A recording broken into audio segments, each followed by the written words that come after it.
നിങ്ങളുടെ ഫേവറേറ്റ് സീരിയലുകൾ ടിവിയിൽ വരുന്നതിന് മുൻപേ സൺ നെക്സ്റ്റ് ആപ്പിൽ കാണാം. ഇനി എല്ലാവർക്കും മുൻപേ കാണൂ. ഇപ്പോൾ തന്നെ സൺ നെക്സ്റ്റ് ആപ്പ് ഡൗൺലോഡ് ചെയ്ത് സബ്സ്ക്രൈബ് ചെയ്യൂ.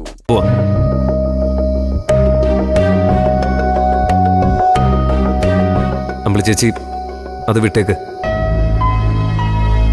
ഞങ്ങൾ ഇറങ്ങാം. ശരി ശബരി. ശരി ജീരു. ശരി. വാ.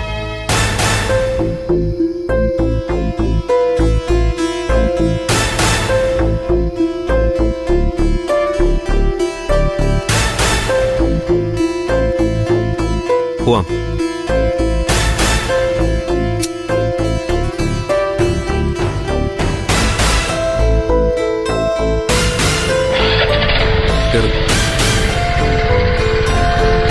ശരിയെന്നാ.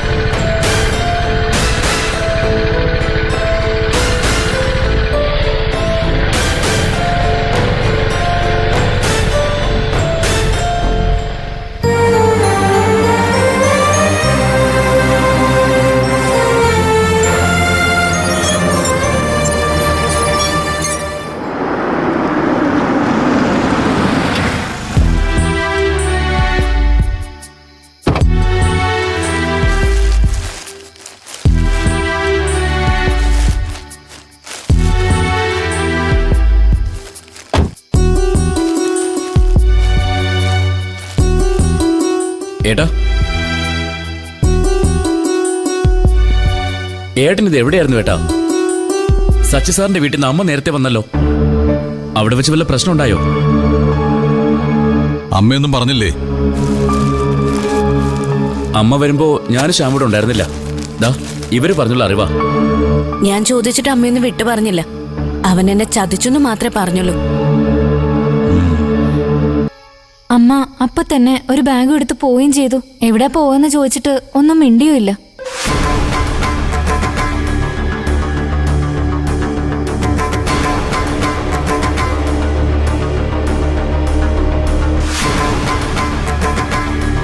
സച്ചി സാറിന്റെ കയ്യിൽ നിന്ന് വാങ്ങിയ 15 ലക്ഷം രൂപയുടെ ചെക്ക് ഞാൻ കൊടുത്തു.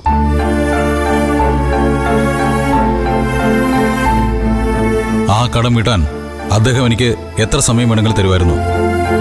പക്ഷേ അതിന്റെ പേരിൽ എന്നെ ഇന്ദുവിനെ ചേർത്ത് വയ്ക്കാൻ അമ്മ വീണ്ടും ശ്രമിച്ചുകൊണ്ടിരിക്കും. അത് ശരിയാവില്ല. സച്ചി സാറിന് നാളെ തന്നെ അക്കൗണ്ട് വഴി 15 ലക്ഷം രൂപ എടുക്കാൻ കഴിയും. അങ്ങനെ ആ ബാധ്യത തീർന്നു.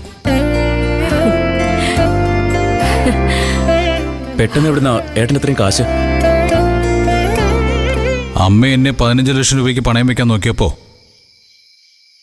ഞാൻ വേറൊരിടത്തുനിന്ന് 15 ലക്ഷം രൂപ സ്ത്രീധനമായിട്ട് വാങ്ങി ആ കടം വീട്ടി. ഇന്ദിരേട്ടൻ എന്തീ പറയുന്നേ? വേറൊരിടത്തുനിന്ന് സ്ത്രീധനം വാങ്ങിയെന്നോ? അപ്പോ ഇന്ദിരേട്ടൻ വീണ്ടും കല്യാണം കഴിക്കാൻ പോകണം?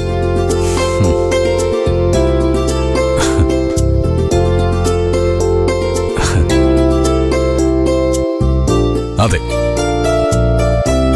ഞാൻ ഒരിക്കൽ കൂടി കല്യാണം കഴിക്കാൻ തീരുമാനിച്ചു. നാളെയാണ് കല്യാണം.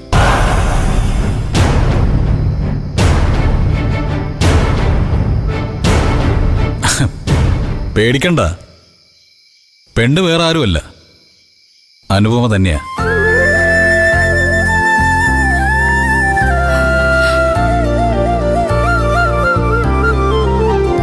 ഞങ്ങൾ വീണ്ടും ഒരുമിച്ച് ജീവിക്കാൻ തീരുമാനിച്ചു. കഴിഞ്ഞതൊക്കെ മറന്ന് പുതിയൊരു ജീവിതത്തിന് തുടക്കമിടാൻ വേണ്ടി ഒന്നുകൂടി താലി കെട്ടി തുടങ്ങാമെന്ന് വിചാരിച്ചു. ഇതൊരു ഗുഡ് ന്യൂസ് ആണല്ലോ ഇന്ദിരേട്ടാ. അതെ, ഏട്ടനും ഏട്ടത്തിയും വീണ്ടും ഒന്നാവുമെന്ന് ഞാൻ പ്രതീക്ഷിച്ചു. പക്ഷേ വീണ്ടും ഒരു കല്യാണം എന്ന് പറഞ്ഞപ്പോ അത് ഭയങ്കര സർപ്രൈസ് ആയിപ്പോയി. ഏട്ടത്തിയുടെ വീട്ടുകാർക്കൊക്കെ അറിയാവോ? അപ്പോ അനന്തമാഷാണ് ഏട്ടന് സ്ത്രീധനം തന്നത്? സ്ത്രീധനം ഞാൻ ചുമ്മാ പറഞ്ഞാടി. അനുവിന്റെ കഴുത്തിൽ വീണ്ടും താലി കെട്ടുന്നതിന് മുമ്പ് ഇന്ദുവിന്റെ പേരിൽ വാങ്ങിയ 15 ലക്ഷം തിരിച്ചു കൊടുക്കണമെന്ന് എനിക്ക് നിർബന്ധമുണ്ടായിരുന്നു. ഞാൻ ആ കാര്യം അനുവിനോട് പറഞ്ഞപ്പോ അവൾ അച്ഛൻ്റെ കയ്യിൽ നിന്ന് വാങ്ങി തന്നതാ ആ പണം. മഞ്ചാടിയുടെ കല്യാണം ആവുമ്പോഴേക്കും തിരിച്ചു കൊടുക്കണം. അച്ഛൻ അതിനുവേണ്ടി മാറ്റിവെച്ചിരുന്നെന്ന് തോന്നുന്നു. കൊടുക്ക ഇന്ദിരേട്ടാ, നമുക്കത് എങ്ങനെയെങ്കിലും ആ പണം തിരിച്ചു കൊടുക്കാം. ആ ഇന്ദ്രേട്ടാ, നാളെ എവിടെ വെച്ചാ താലികെട്ട്? ആ, മഹാദേവ ക്ഷേത്രത്തിൽ വെച്ച്. തൽക്കാലം അമ്മ ഇതൊന്നും അറിയണ്ട കേട്ടോ.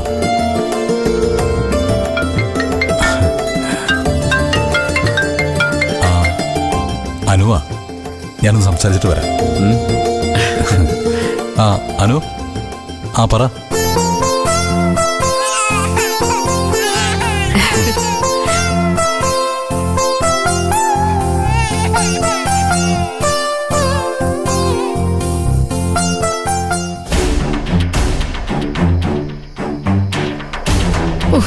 ഇന്ദ്രനെ എനിക്ക് കൈവിട്ടു പോകുന്നു തോന്നുക ഹർഷേ. എനിക്ക് ഒരു സമാധാനം ഇല്ലാഞ്ഞിട്ടാ ഞാൻ നിന്റെ അടുത്തേക്ക് ഓടി വന്നത്. എന്നെ ഇപ്പോഴല്ലേ അറിയിക്കുന്നേ?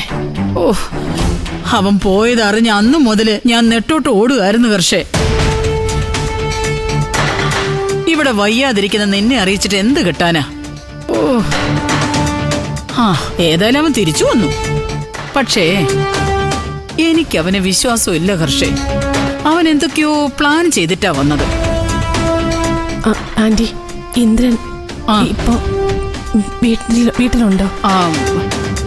ഞാൻ വരുമ്പോ വീട്ടിലുണ്ടായിരുന്നില്ല.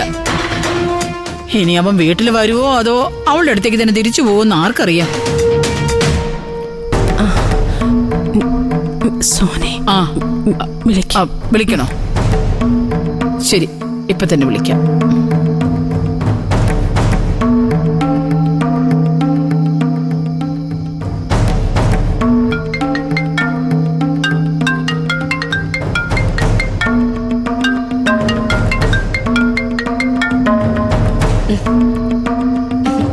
ഹലോ അമ്മേ. അമ്മ ഇപ്പൊ എവിടെയാ? ഞാൻ എവിടെയെങ്കിലും ആവട്ടടി. അവനോട് വന്നോ ഇന്ദ്രൻ? വന്നമ്മേ. ഏട്ടൻ ഇവിടെയുണ്ട്. വന്ന ഉടനെ അമ്മ അന്വേഷിച്ചു. എന്തിന്? എന്റെ 16 അടിയന്തരം എപ്പം നടത്തണമെന്ന് ചോദിക്കാനോ? അത് പോട്ടെ. അവന്റെ അടുത്ത പരിപാടി എന്തൊക്കെയാ? നിന്നോടവൻ പറയാതിരിക്കില്ലല്ലോ. അവൻ അനുപമയുടെ അടുത്തേക്ക് തന്നെ തിരിച്ചു പോകൂടി. അത് അമ്മ എന്താണെങ്കിലും നീ എന്നോട് പറ സോനെ. ദേ, ഇന്ദ്രനെ നമുക്ക് കൈവിട്ടു പോയാ പിന്നെ നമ്മുടെ കുടുംബം തന്നെ ഇല്ലാതായി പോകുന്ന നിനക്കറിയാലോ. നീ ഞാനുമായിരിക്കും ഏറ്റവും കൂടുതൽ കഷ്ടപ്പെടേണ്ടി വരുന്നത്. അതുകൊണ്ട് നിനക്ക് എന്തെങ്കിലും അറിയാമെങ്കിൽ അമ്മയോടൊന്ന് പറ.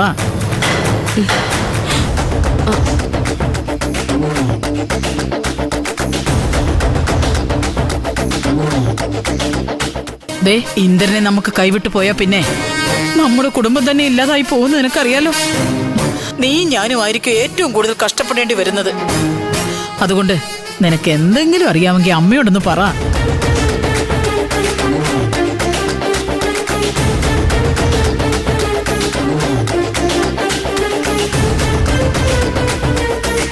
ഹലോ, നീ എന്താടി ഒന്നും മിണ്ടാത്തേ?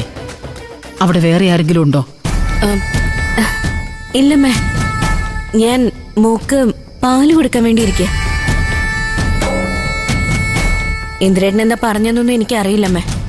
സത്യേട്ടനോടും ശ്യാമേട്ടനോടും എന്തൊക്കെയോ പറയുന്ന കേട്ടു.